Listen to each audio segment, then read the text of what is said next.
Fridge भरलेला आहे गच्च भाज्याने, तरी नवऱ्याने बघा केवढ्या भाज्या आणल्या आहे. त्यावर फरमाईश केली आहे, आज गाजरचा हलवा भरीत भाकरी हवी आहे. सो वांग्यांना आधी खोचा पाडून घेतला आणि वांगे भाजायला सुरुवात केली. आमच्याकडे वांगे छान मिळतात. तुम्ही म्हणाल सध्या काजल जेवणाचेच व्हिडिओ टाकते. सो माझं रुटीनच हे आहे, सकाळी उठायचं, स्वयंपाक करायचा, दुकानात जायचं, घरी यायचं, रात्रीचा स्वयंपाक करायचा.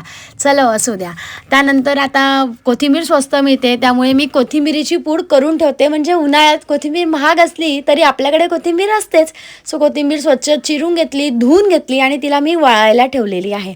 त्यानंतर गाजरचा हलवा करायचा होता म्हणून गाजर घेतले, पटपट तेही किसून घेतले, भरीताचे वांगे ठेचून घेतले. शंभूचं आपलं काही वेगळंच चाललेलं असतं. शंभूचे बाळ बघा कसे झोपलेले आहेत. आम्ही काम करतोय ना, मग त्याचं खेळणं चालू होतं. मग आता भरिताबरोबर भाकरी हवी, मग एकीकडे भाकऱ्या करून घेतल्या, ठेचा केला, त्यानंतर भरितात टाकायला मिरच्या केल्या. शंभूचं बाळ झोपलंय बरं का. सो गरम गरम मस्त भाकरी तयार आहे, भरीत तयार आहे, गाजरचा हलवा. सो या तुम्ही पण सगळेजण जेवायला. भेटूया पुढच्या ब्लॉगमध्ये. बाय.